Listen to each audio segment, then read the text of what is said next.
Well, firstly, thank you to everybody that has joined us tonight, as well as our beautiful panelists, Joe and Nat. I'll introduce them in a minute, but before I do, I'll just, I guess, set the scene for the chat today. My name is Sam. I'm the co-founder of Antipodes Future, and we're on a mission to create healthy, purpose-led leaders that are equipped with the tools that they need to succeed today. And the world is changing so fast, those tools seem to feel like they change all the time as well. We do that by uniquely bringing together deep expertise across executive coaching, strategic guidance, holistic health and well-being, and we deliver them through retreats, events, and leadership programs.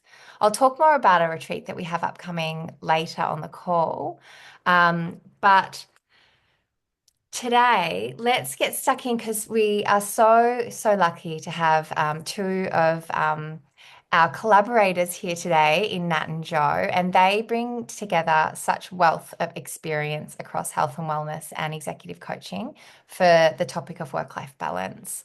And we saw in the poll, work-life balance means different things to different people. For some, it's definitely about flexibility. For others, it might mean how they are able to work remotely and get that flexibility in their work life, or is it about how they are balancing things at home? Or for some, it's also about how comfortable they are to have, serious conversations with their employers about what is happening with their mental health or different challenges they may have in their life.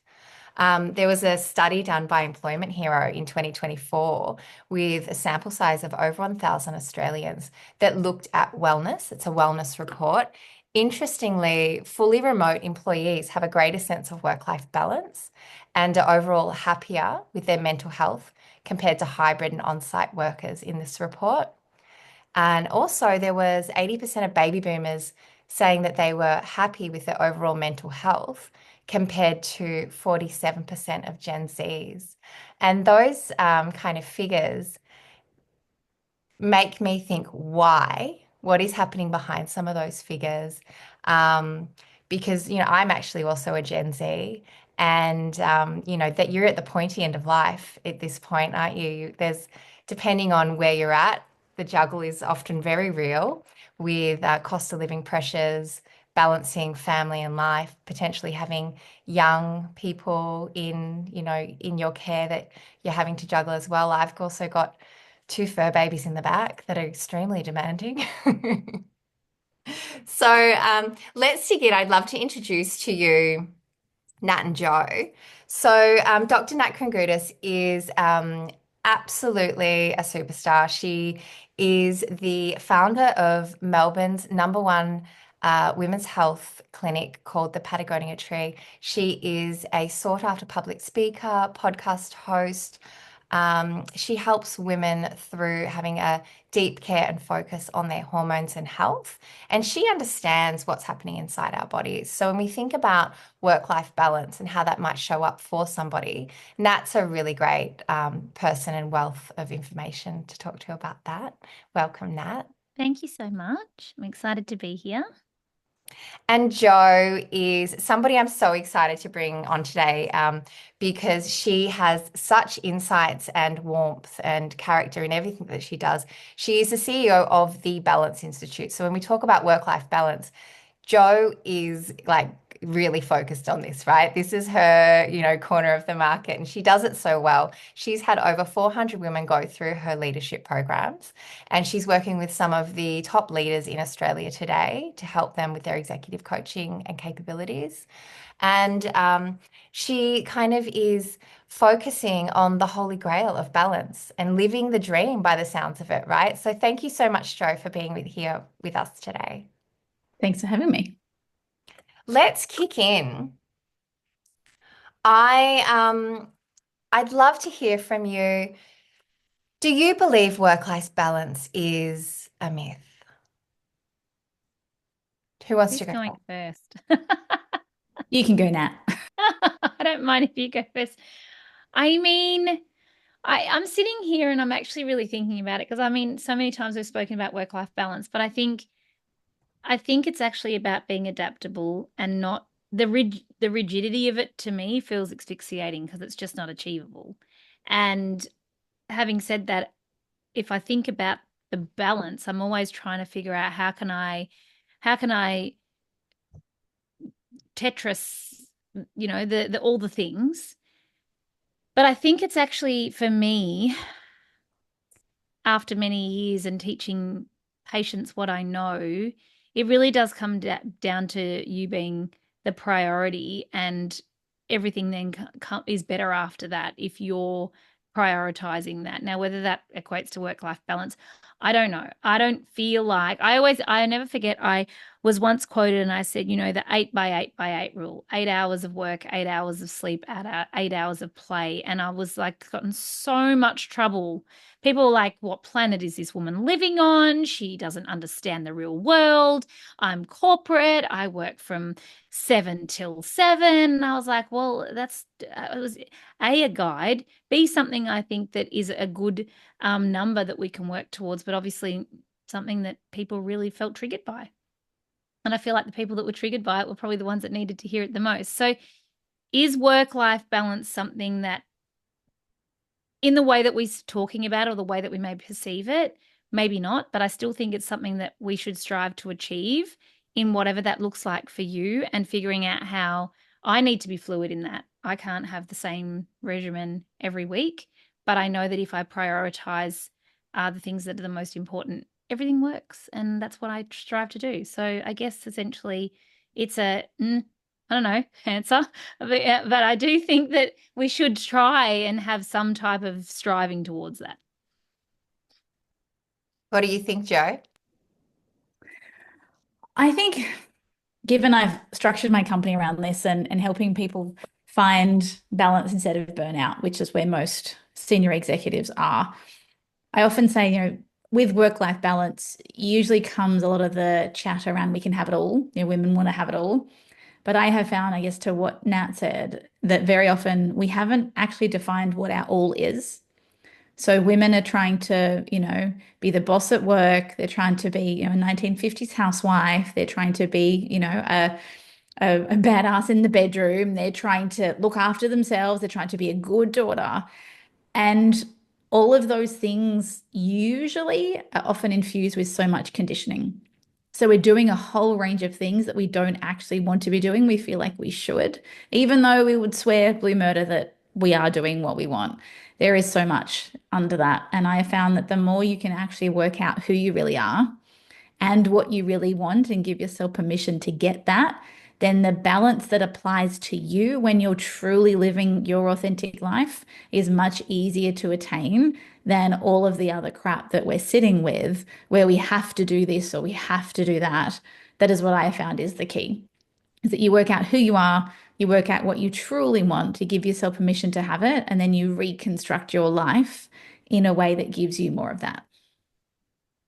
Yeah, it's interesting, isn't it? I know when I remember were you talking about like that the 888 and that triggering people. I remember, and also what you've said, Joe, around the concept of having it all.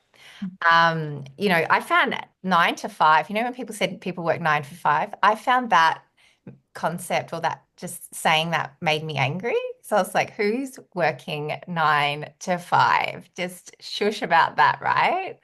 But it's implied when there was this mantra, or we were all going for to have it all. It was implied that we had to do it all, Mhm. right? That's how it made me feel. Yeah, and that's usually how we've interpreted it, because many of us were of the era who, we were women who were told that we could do anything, but we interpreted that to say we should do everything. And Mm. so we've done it all instead of have it all. We don't know how to actually be, and we know really well how to do. So we've just stepped into that identity, and of course we're burning out. Yeah, as a result, because we're trying to do everything. I mean, Nat, even your analogy of Tetris, because I am I identify as, someone who's like mentally plate spinning, which I'm trying to stop doing. Like constantly got all of the balls in the air. And I've been trying to do this little technique where I kind of close my eyes before I like jump to do things and go, do I really want to do that?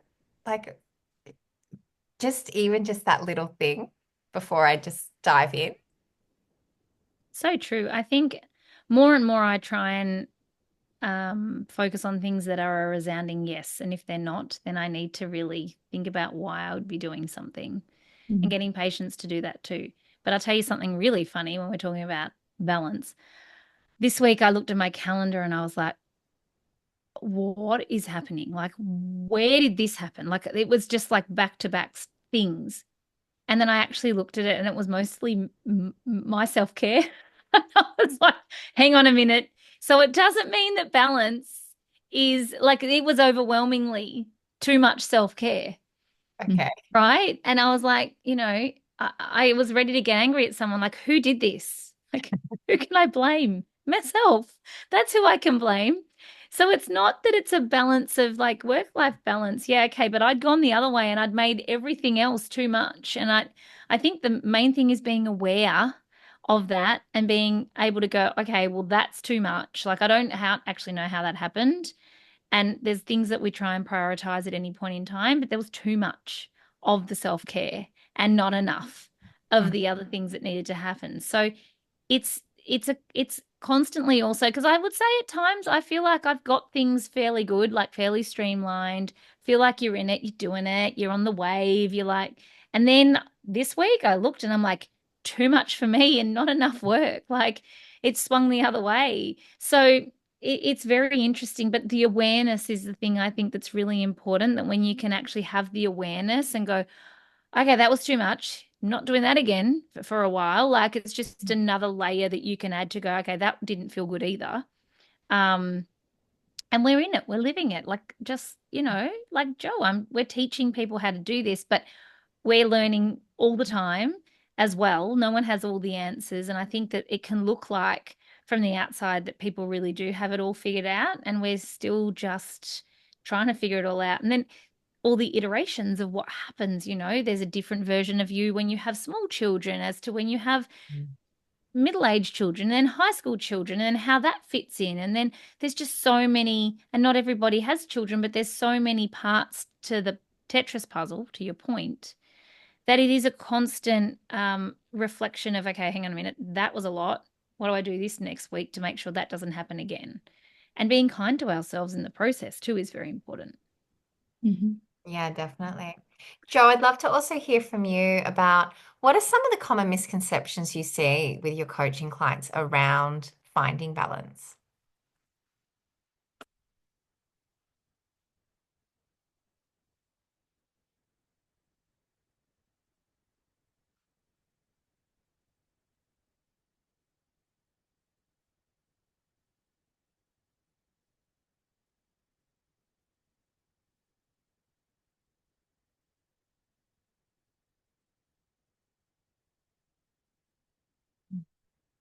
Is the difference between our head and our hearts. We continue. Sorry, Sam, you froze. So I just answered another question. We're just going I with was it. going to say, yeah, thank you. Thank you so much. I wasn't sure if the question was heard or if No, it wasn't. So I'm answering a different one. We made it. We made it our own question. amazing. That it's So yeah, better. I found that the more we can actually bring into alignment our head and our heart and actually not just spend our entire lives in our logical brains and completely disavowing the emotions, which are bumping into us anyway and hijacking us, that is what has a huge impact on how we go through life. So many of the tasks that we actually do aren't that hard. But when you're doing a task drowning in guilt or shame or obligation, then everything becomes heavy and everything becomes hard. So the more that you can, yes, there's Tetris, but there's also making sure that you're managing your emotions and you've got that awareness. We have a term in my business called emotional constipation, where you're backed up with your emotions. You don't know how to process them. You don't know how to let them go. And then it pollutes everything that you do. So I have found that, I guess, to answer your sort of question that we heard, Sam, a lot of the misconceptions is that people think that they just need to be better organized in order to have work-life balance. Well, it's just about more time. If I could have a wife or if I could clone myself, then everything would be fine. Thinking that it's actually the circumstances, whether that's time, their diary, that they need to change in order to feel better. That's the biggest misconception I have found. And it's nothing to do with time. It's all to do with your belief and your mindset.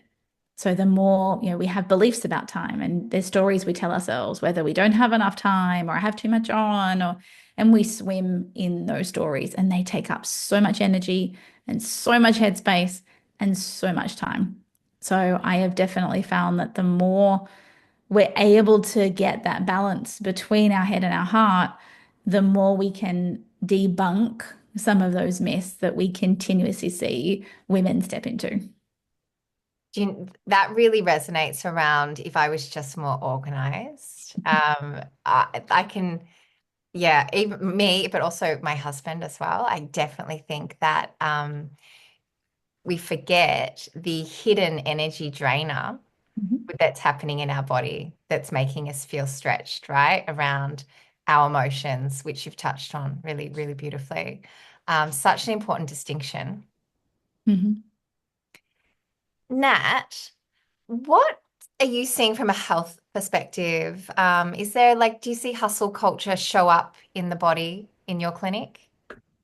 Absolutely. I mean, I would say that a majority of my patients are corporate nurses, teachers. They're probably the majority of what we see in the clinic. Mhm. Um, and and that means I'm not necessarily seeing, the self-made entrepreneur or the creative as much. It's not that we don't see them, but if I looked at the majority, and what I'm seeing is a lot of self-given out to others and not much given in. And that shows up in a lot of ways. One of the ways I see it really show up for women, especially, and not forgetting that my demographic is 25 to 45, maybe 50, is fertility challenges. And and when I say fertility, fertility is not about babies. It's actually an optimal state of a reproductive cycle. And so we see that show up, and your body doesn't have the ability to be highly stressed and fertile at the same time. And that speaks volumes to me. So it doesn't mean it doesn't mean you stop breathing or that you necessarily, have failure of something other than you don't need a menstrual cycle to be functioning, and your body knows that. So it prioritizes what's really important. But that to me really is a very loud siren when it comes to health and a reflection of health. Now, in a lot of these, well, definitely the more fast-paced culture, it's, very common for women to maybe even mask their or stop their periods from happening because they are such a hindrance and can be so debilitating, which that's also a sign. So, I mean, we see it show up in the body in many ways, but what I'm seeing also to that point is the transition through perimenopause and menopause being a really terrible time for women. And I was speaking on a podcast this morning, and they said, why are women having such a hard time in perimenopause and menopause? And I said, because they didn't look after themselves before that time. We're blaming our symptoms of perimenopause and menopause on perimenopause and menopause when it's actually not that at all. Because if you look at what should be happening, there should be this slow and steady decline of hormones, but that's not what we're seeing. So the body is very confused as to what it's doing, and it's showing up in various places.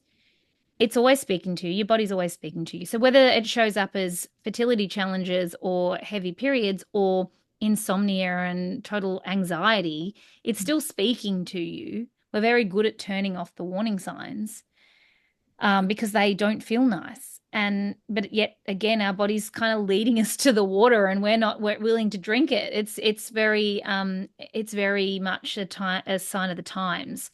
So we definitely see it show up. Symptoms are clues. Our body is speaking to us all the time. And I really think if women and men, but especially women is what I see, so I'll speak to that. If women were more aware of what that looked like, and that that there are things that you can actually do rather than fear it or shame it, then that's actually really is a big step in the right direction for long-term health. So there's always signs, and sometimes we can't see them ourselves. That's why we have to have these conversations. We don't talk about this enough. We don't have the conversations that are really important even down to the nitty-gritty of things. Like, we really don't. And how would you know what someone else is experiencing? You think you're doing this alone, right? You think you're the only person doing this. You're the only one with this overwhelm. You're the only one. And I said something the other week, which can sound really abrupt, but it's like, you're not that special. I'm sorry, but you're not. We're all doing this together. You are a unique human being having experience of your own. No doubt. You're beautiful. You're amazing. You're special in that sense, but you're not that different from anyone else. And so I think really being able to come together and look at the collective challenges that we're having these conversations and being inspired by them rather than upset by them, is very important, because we're all doing it. We're just not talking about it.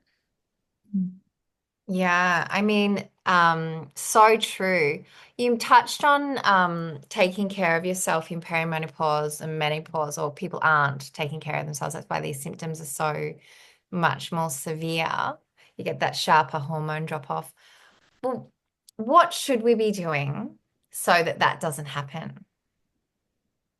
I mean, like I said, I think symptoms are clues. So the first thing we should be doing is being more curious about the body signs or signals that it's sending us, rather than our default is we panic because we allow it to get bad enough that it's actually a really resounding issue. So it's being curious about warning signs to begin with. I'm not sleeping well. There's a great warning sign.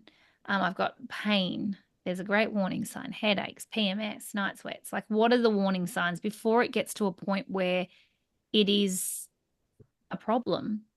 I think we should be definitely firstly looking at those things. And the second thing I think that we really need to be aware of is, how overwhelmed are we? Let's not use the word stress, because I think people associate stress with being frantic. And it's probably not that. It's that you're overwhelmed, or you're anxious, or you're sad, or you're angry. It's more of an emotion, and it's constant. And so let's identify, like, again, it's just a warning sign. But I think if I get patients to say, the first thing I'll say is, how I do use the word stress in the clinic. How stressed are you? And they'll always say, oh, I mean, I cope fine. It's like, that was not even the question. I'm sure you do. You're doing it. You're here. Like, you're doing the things. It's not about how you cope. It's about actually being able to acknowledge, how are you? How, on a scale of 1 to 10, where do you sit on a daily basis? And the awareness becomes the thing that's the most important. But I spend the majority of my time regulating cortisol than I do hormones, because when you regulate hormones, cortisol, your sex hormones especially, they just come back into line again. They're just responding to the stresses. So we've kind of got it backwards. We really do allow things to get to a point where where they are overwhelmingly stressful, and work backwards. Whereas if we really got to tune in and acknowledge those signs earlier, we wouldn't have to get that far down the road, and then we wouldn't have the terrible phases that we're experiencing. So, I mean, it shows up everywhere. And it depends on your situation, your body, your genetics, your coping mechanism. So many factors actually contribute to that. But warning signs are there, and we're probably just ignoring them. It sounds like a lot of warning signs that I'm sure many of us can actually relate to as well. They're not. Totally. I Yeah. mean, sleep is probably the first one I would say that is a key indicator, but it's not. Stress is probably when you're really, kind of in it. Like, what are the earlier warning signs? Is it, feeling panicked, or having to even do, how many times a day are you doing that? Like, that's a warning sign. That's probably a first warning sign. It's a great thing to do, by the way, to regulate and reset your nervous system. Your body knows what it's doing, but that's a warning sign. Pressure in your body. I get pressure here in the back of my head, like someone's pushing when it's too much. I'm like, oh, but it also had to get to a situation of burnout for me to know that that's the first warning sign now. So I won't let it get past that, because anything past that becomes debilitating, and I don't want to end up there. So it's knowing, and most of us do know our warning signs. We actually do. If we really think about it, we do. Mm-hmm. And Joe, do you see this of people, like what Nat said around the response of I'm coping? It's like that wasn't the question, how stressed are you? I'm coping. Is this what shows up for you sometimes with your clients? Well, people typically come to me when they're finally ready to admit that they're not coping. But what I would say is that most women who come to me are in what I call high functioning burnout. So they're burnt out, but they've just accepted that this is the price of success. If I have a job and I have a family and I, want to do anything else, well, then this is just how I feel. Everybody's busy, everyone's exhausted, we all live off fumes, we all kind of suck together, and they've normalized it.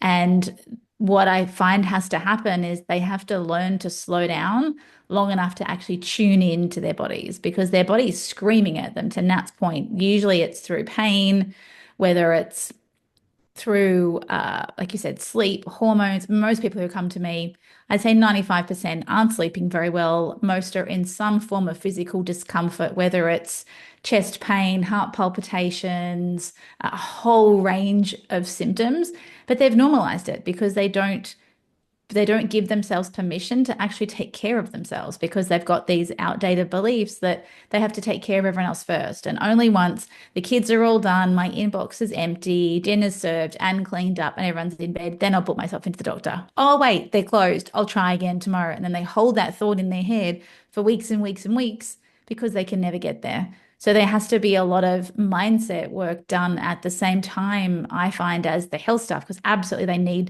most people who come to me need to see a professional to balance their hormones. But Mhm. they've also got to go through the mindset shift of giving them permission to go and do that before it gets too late, before their body breaks and they can no longer work, or they're so exhausted that their relationship has completely deteriorated because they've got no energy for anyone else. So that's what I find is we've got to do both. Can I just add to that Mm, and I want to ask Joe a question if that's okay. Yeah. That take care of everybody else first, but mm, there is still this underlying, I love your opinion on this, but I still think even after all these conversations and we know we should be putting other people first, there's still, I think, this underlying current of, but being stressed is successful. Like if I'm just that little bit stressed, I'm going to be like, it's like I'm achieving. mm. And Absolutely. It's right. And very it's really much, unlearning that. I guess we learnt that somewhere. Don't you yeah, think well, there's a bit of a high sometimes, though? Sorry, I Joe. think that's part of Like it. I there's think, an adrenaline pump, which is fine, but if you live in that adrenaline pump, mm, you burn out. So what do you yeah. say, Joe? You go. Yeah, I think that's very much that hustle culture. mm, Most women who come to me are what I call get shit done people. They thrive off cortisol. And unfortunately, the combination of cortisol and adrenaline is what they believe they need to motivate themselves. Because if they're not stressed, well, then they're not achieving and then they're settling or they're being mediocre. So they've got these mistaken belief system that stress is what pushes them and stress is what causes them to be at their best. And there's a lot of limiting beliefs we have that busy equals important. right. If I'm a busy person, then I must be an important person. So therefore, if I'm busy, that's I'm now too busy because usually everyone who comes to me, takes on multiple roles without being paid for it. They're the president of the school, committee, they're the netball coach, they're all the things. And then they go, I'm too busy and I'm too stressed, but they won't actually say no to anything or put it down. So we've got to ensure that we break those beliefs because ultimately, until you break those beliefs and that conditioning that comes from your childhood, you won't say no and you won't put things down enough for you to be able to take care of yourself or slow down a bit. So you're spot on, Nat. It's very much an ingrained part and unfortunately glorified by a lot of culture. You're touching on some really deep inner work here as well, because it's about identity, Mhm. how we value ourselves. Mhm. That's the only way that you can make these shifts. Because I have a formula that I talk about where we talk about our thoughts drive our feelings, which then influences our behavior and gets us our results. And the thing that drives our thoughts is our identity. So there's a very big difference in behavior from somebody who doesn't eat meat versus a vegetarian. One's an identity, and they're much less likely to be tempted by a giant steak as opposed to someone who isn't eating meat this week. They're both the same behavior, but come from a very, very different identity. So the more that we can do the identity work and make those tiny 1% shifts at the core of who we are, the lever on those in terms of changing our thoughts and our feelings and our behavior, we get exponentially different results with an identity shift. And is this, coming back to work-life balance, is this the really kind of deep, deep component, do you feel, of achieving that balance? Yeah, from my experience, working with hundreds of women, until you shift your identity, let go of the conditioning that helped craft a lot of your identity, a lot of your identity that you have today isn't actually yours. It's amalgamation of things from your childhood, things from society, things about your gender. Until you put that down, examine what your limiting beliefs are that have led to the identity you have. Only when you learn to let that go and put it down can you intentionally decide who you actually want to become. And then you craft the balance that you want from there. So this isn't the type of work that you can do superficially. If you actually want true embodied balance to be part of your life, you've got to be willing to do the deep work. So a work kind of a scheduling app isn't going to solve it for me then? That might be a little kind of surface level, like, yeah. It's like a band-aid, right? You're there with a carotid artery like spewing blood, and you're like, I'll just put a band-aid on it. You're like, yeah, you do that. Meanwhile, you're gonna bleed out eventually, my friend. Yeah, but people do love band-aids, right? I Placebo. love a good band-aid. Yeah. Well, you'd have to actually face the music with a band-aid, do you? You just get to put it on and keep on going. It's like set and forget. Yeah, absolutely. Now we are pretty much halfway through the call. So I just want to do a quick time check with everybody. It'd be great for people to stay on until the end, because we will ask Joe and Nat what their number one tip is for managing work-life balance. I can guarantee it's not going to be a band-aid. We'll look at what some self-care techniques are that are really supportive and helpful. And we kind of quip that it's beyond bubble baths. I mean, I do love a bubble bath, so it's, I'm not trying to hate on bubble baths, but I think that we don't want to be washing over with superficial techniques either.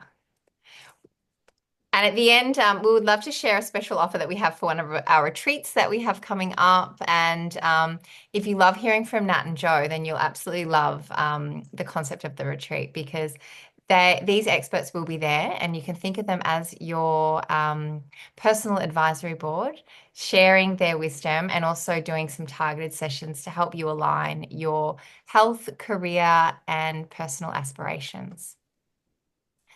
So now, thinking about work-life balance, let's explore some tangible steps that people could use that help them take, some progress towards recovery and resilience. Joe, do you have anything that you would love to, share with the group? I think when you are busy, we tend to have this view that we need to, I also say, go to the buffet of self-care. So I need to wait until I've got a half day to go to the day spa and get a massage. And what I have found is that we need to shift our expectations and actually start microdosing our our self-care instead of thinking that we've got to have all this time, because it doesn't emerge. And so I'm a big fan of whether that microdosing looks like just taking a deep breath and looking out the window and pausing for 30 seconds in between things. And then the other piece that can make a really, really big difference is understanding your emotional hygiene. So by that, I mean, what do I need right now? And actually stopping long enough, getting off the treadmill instead of next and next and all of that stuff. We actually can slow down long enough to check in with, what do I need right now? And ideally, what am I feeling? Because if we are stepping into cooking dinner from a place of resentment, well, then that's not going to be a very nice dinner, is it? So the more that we can bite size and those check-ins, that's one of the biggest game changers. Requires a mindset shift, It requires remembering to do it, but once you habituate it, it can be a really good circuit breaker for wherever you are. Is there anything that you've seen help if they are bringing resentment to a task? Or, it could be cooking dinner, it could be picking up the kids, it could be whatever it might be. And that's going to burn more of our energy, right? So it's going to have an actually bigger drain on our body. Is there anything you've seen that helps to shift that a little bit for people? Well, resentment is simply a sign that a boundary has been crossed or one hasn't been upheld. So, really understanding your boundaries and standards is a core practice that every woman needs. And so, the resentment is because maybe you didn't honor your own time or you didn't speak up and ask something of someone else. So, really seeing that resentment as a clue instead of blaming your significant other because they don't do their fair share or they don't do the laundry right or whatever it is, it's actually our emotion to hold and process and to honor that there's something there for us when that shows up in our lives. Yeah, wow. And Nat, I can see you furiously writing something down. I I'm forget dying things. to know what it is. Are you not ready? It's not the shopping list, let me tell you that right now. No, I just, to your point, like I want to just extend, or I agree completely, back to even like microdosing. I think really being able to move on from a moment. And so the other way around. So, we have a moment that's not great. And then we enroll that into the next moment. And then before we know it, it's a day. And then before we know it, it's a week. And then, it kind of snowballs. And really being able to segment out a moment in time. You ate a meal that wasn't on the plan. And you're like, now my whole day is ruined. It's like, no, just a moment. We're going to move on. So, being able to segment into moments, I think, especially when it comes to health, we're really hard on ourselves. Like, I didn't get to the gym today. That's okay. It was just a moment. This morning I had a moment. I didn't get there. Doesn't mean that the whole day then is derailed because you had a moment. And so I think that becomes a good tool to be able to just, to the point of micro dosing on the other side of that, like micro moments, just being able to compartmentalize and go, it's fine. For whatever reason, we're not going to beat ourselves up. We're going to keep on going rather than making a day of it, which we're pretty good at doing. I ate pizza. Oh, well, the whole weekend is now, and enjoy it, eat it, have a good time and move on. So I think that that's something that I think is really important. And then also having that awareness, being aware, which sounds hard, but the more we talk about this, the more aware we become. And just by default, just from having and being part of these conversations, your brain is activated to look at things differently, to hear things differently. And so I think that's that. I was writing that down. But one thing I actually think that when you said I was cooking the dinner and I was resentful, I just wanted to scream out, don't cook dinner then. Like, don't do it. Don't cook it. Like, get someone else to do it, which I know is not, we're not all in a position that we're doing that. I get it. But one of the things I encourage patients to really hone in on, and I think we have a lot of resentment. We're doing a lot of things that, like you said, that we've crossed a boundary or it's not within our flow. We're not in our flow. We're doing something that's a low vibe task that's taken out of our flow. Having that awareness of I'm doing things that aren't keeping me in my flow. Now, maybe it's cooking dinner and that you can't avoid that. What are you going to do to make dinner great? Like, put a podcast in your ears, play some music that you really love. Like, how can you change the vibe to at least go, this is not a waste of my time. I can actually utilize this to be something better. But I am really big on saying to patients, where do you find the flow? Generally, it's what you're good at, what you find fun, and how can we bring a little bit more of that into our day? Because where we have moments of that, we can continue that feeling across other things. And sometimes it's just tricking ourselves. It's like, borrowing a feeling. That felt great when I did that. I remember how I felt. I'm going to borrow that right now because it's a crappy task that I know I have to do. But I know when I'm finished that I'm going to feel good. I'm going to feel accomplished and like I've done something. So there's lots of tools that we can give. Most of them are little hacks that really feel you think it's a big overwhelming task, but it's those little things that you can do that incrementally make those moments better. And I think we can, you know, just even knowing that that's an option makes things like the washing, folding the washing.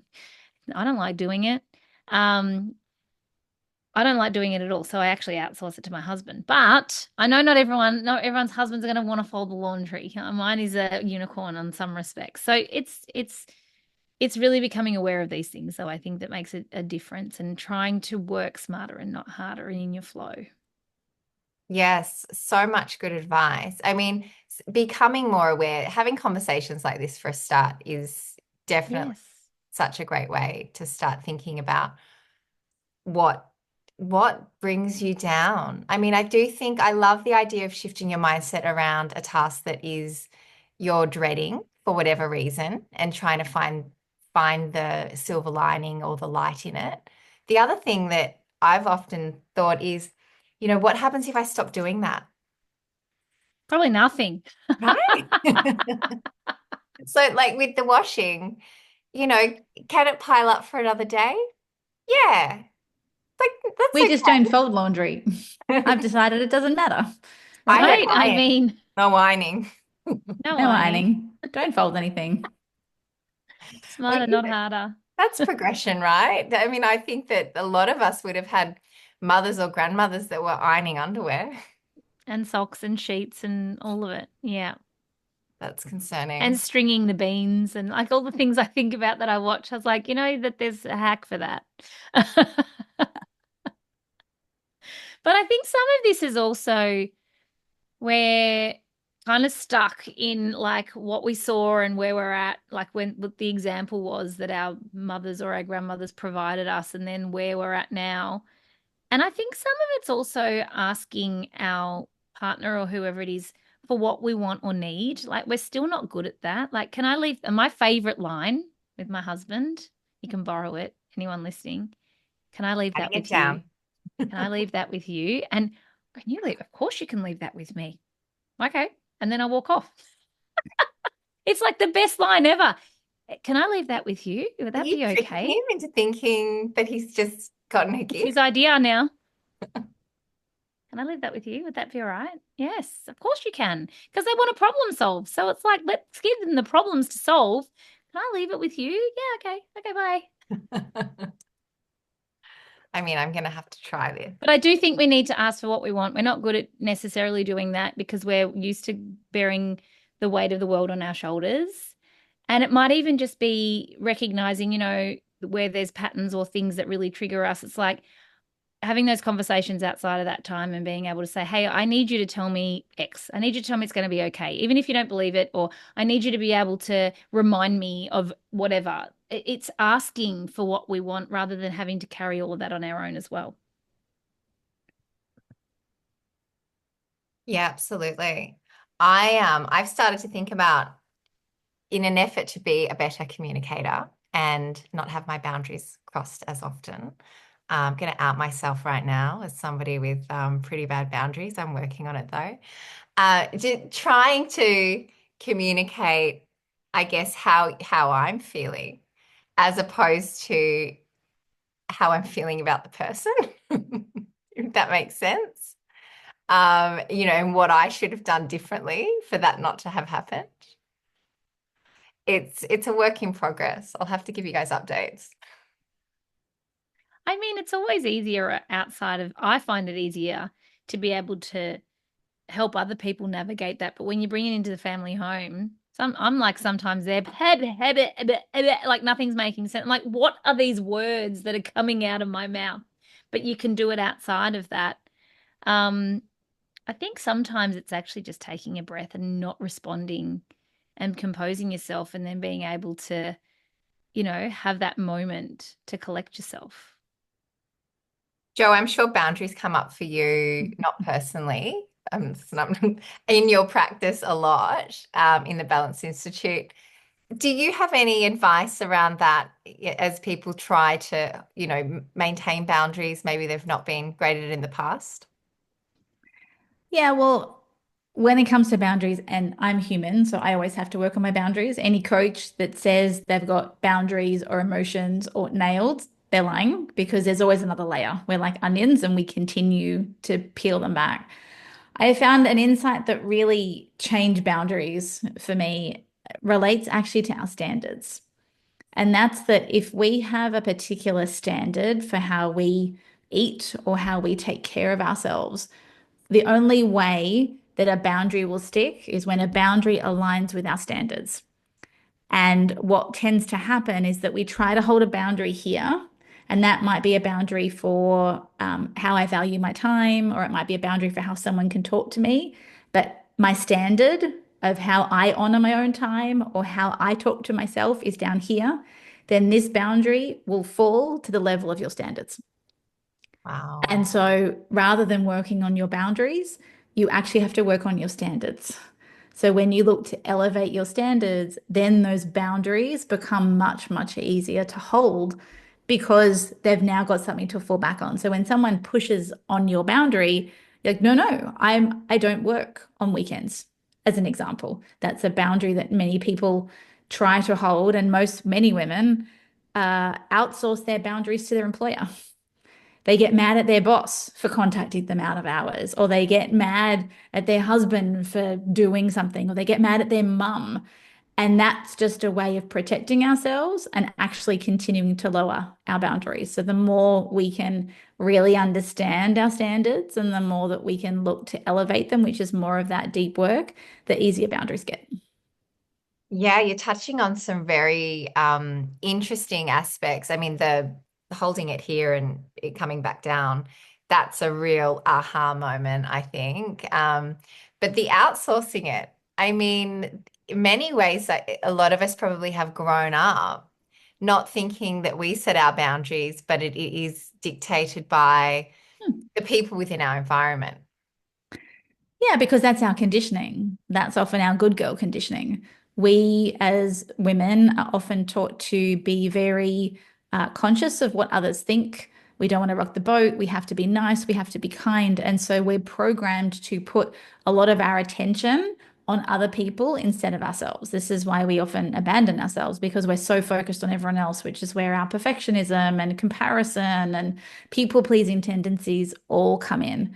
And so that's this journey of pulling our attention back in, turning the eye inward instead of just focusing on what everybody else thinks. So it stands to reason that when we spend most of our life looking outside of ourselves and comparing ourselves and looking for validation from others, that we want somebody else to tell us what our boundary is. We haven't actually graduated and taken our power back and said, no, this is my boundary. This is what I deserve.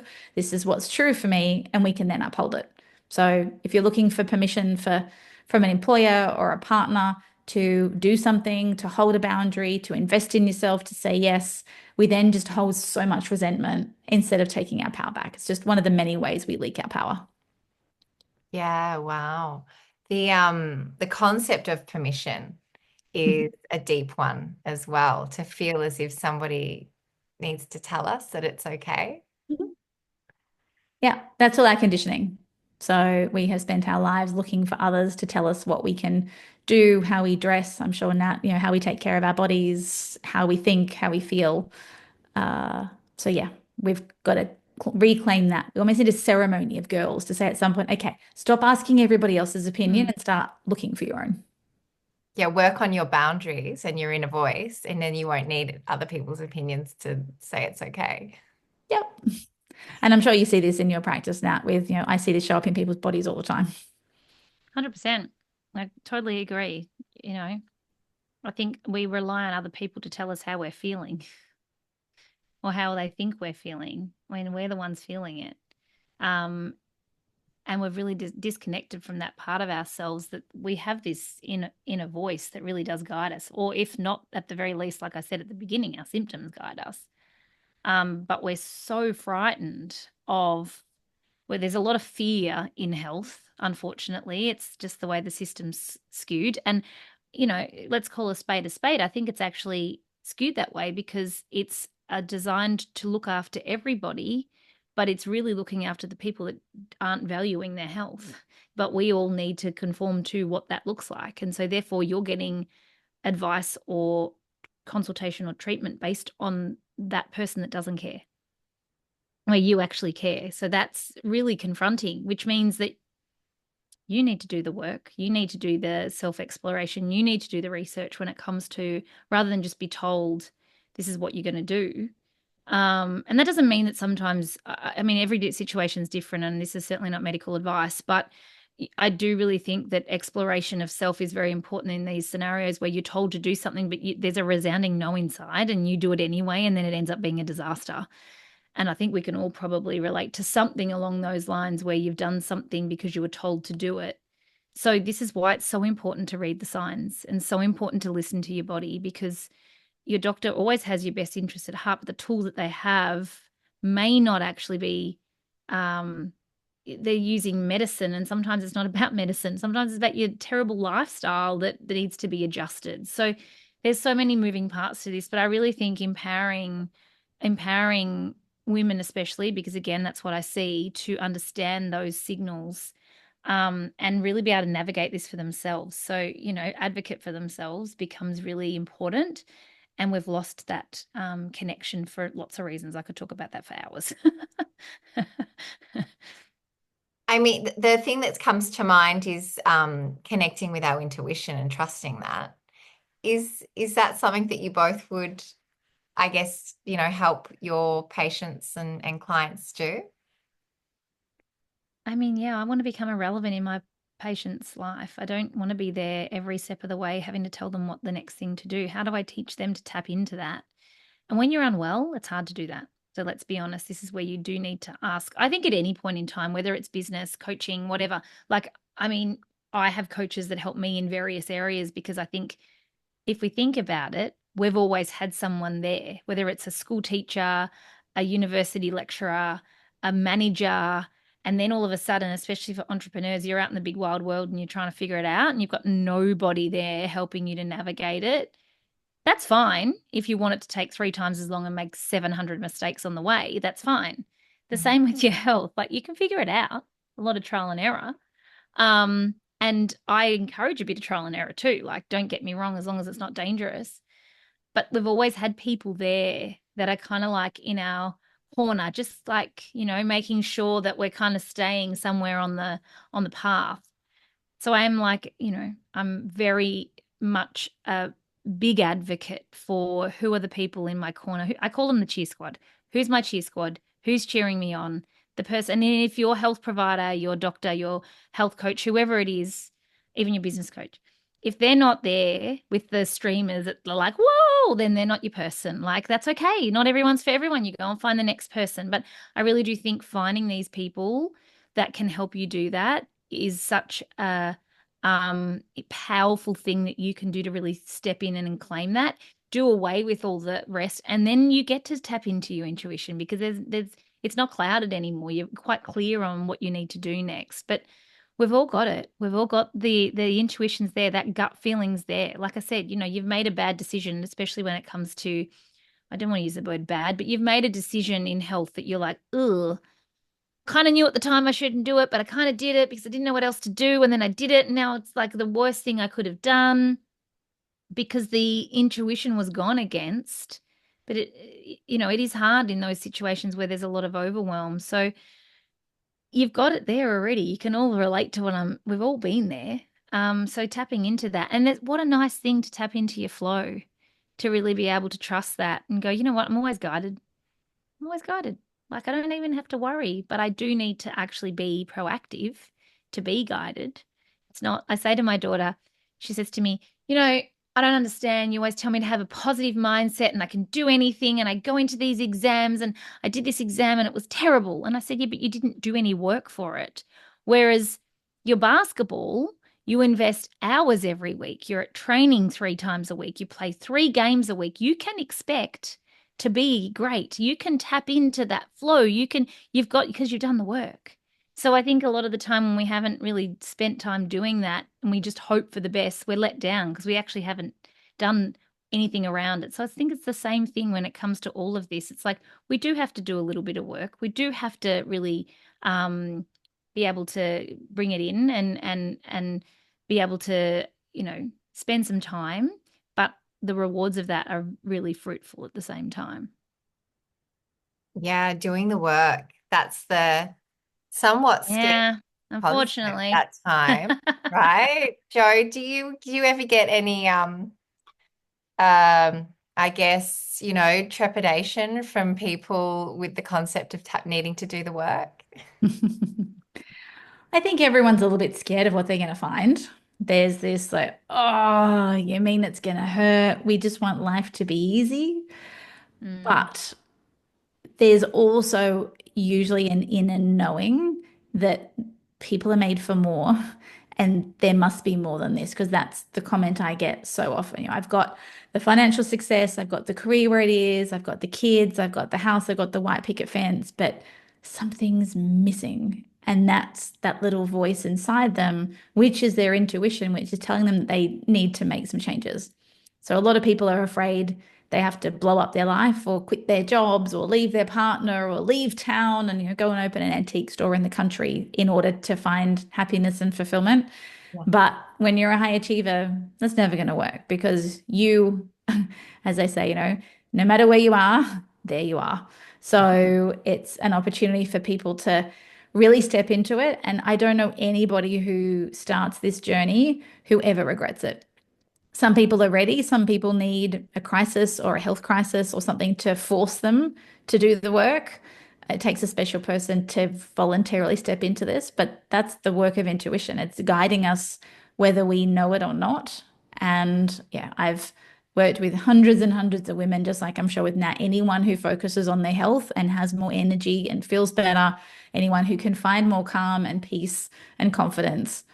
It might be work, but let's face it, you're already doing work anyway. You're doing work of guilt and shame and resentment and anger. And why not do work that actually is going to lead you somewhere for the better? That is so like a lovely mindset shift that just almost flips the, oh, I'm doing the work to you're already doing the wrong work. Without a guide, as Nat said, it's going to take you far longer. You're going to bump into a lot of things. It's going to be more painful because you can't see your own shadow. So the fastest way is to actually step into some form of container with someone who can hold up that mirror, show you the way and fast track whatever the path is to where you want to go. Yeah, absolutely. I'm conscious of time. I've thoroughly enjoyed the conversation with both of you today, and it personally as well, gotten a lot out of it. So thank you so much.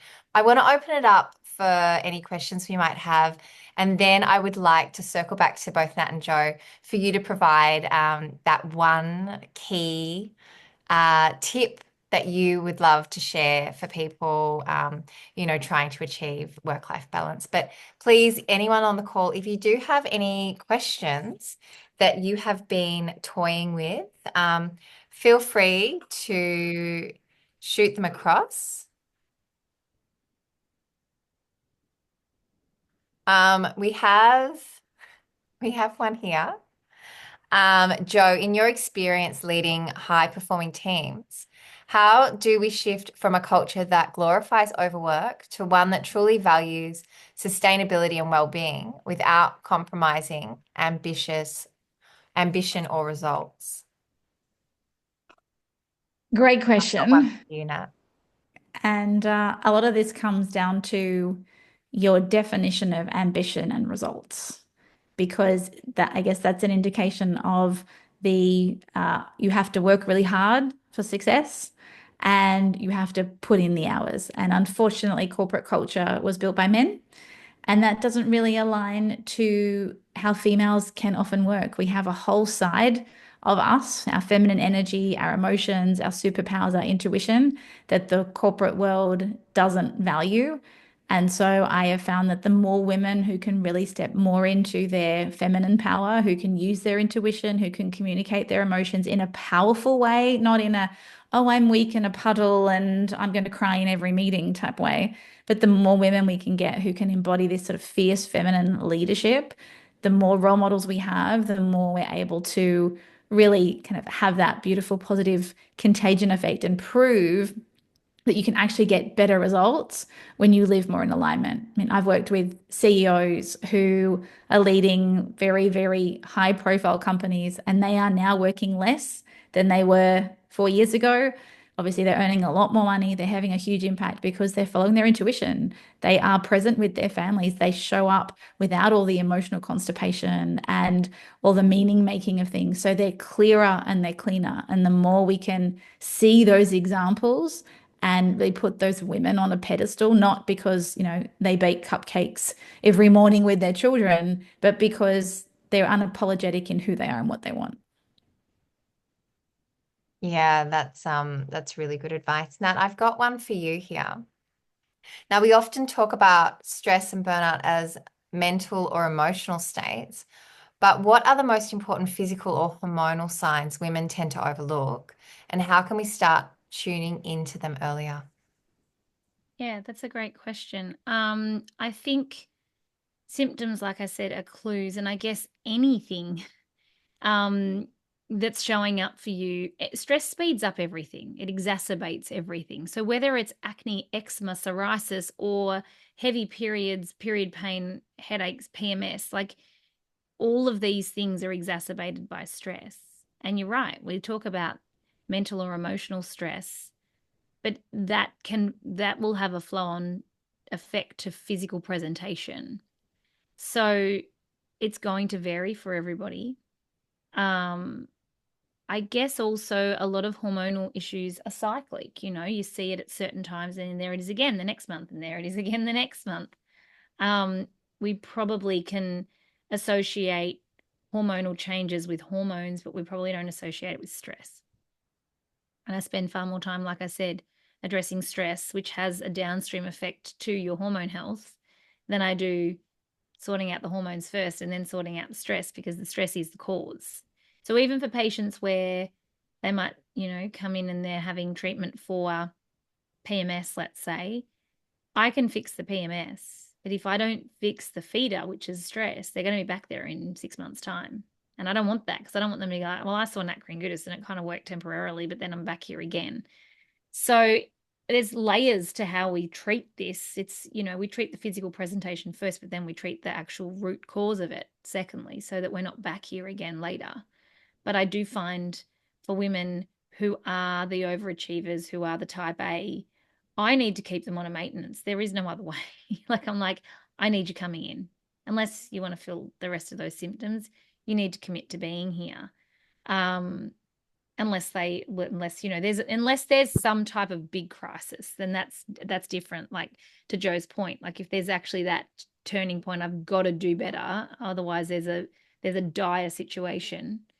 But it's the constant symptoms. I can guarantee you your symptoms are generally linked to that, whatever they are, because we are really not supposed to have these presentations of whatever that is that's showing up for you, even down to like IBS or reflux. They're exacerbated by stress. So chances are your symptoms, whatever they are going to be exacerbated or are a result of high cortisol. Isn't it fascinating, the downstream effects of stress? Yeah, I mean, it makes us make poor decisions. It means that we won't make good food choices, or that we don't have enough time to exercise, or that we're waking up at 3 a.m. It spills into so many facets, and we're not necessarily connecting those dots. So if you're not absorbing nutrients, you're not supplying your body with what it needs. If you're not sleeping properly, that's where your repair's done. If your cortisol levels are high, it'll take your sex hormones offline. There's just, where doesn't it show up? Find me somewhere. I don't know. And I think that that's also such a clue about the importance of managing stress, right? If it can wreak havoc on so many aspects of the way we are in our health and show up in our day, it's a really big one to take hold of.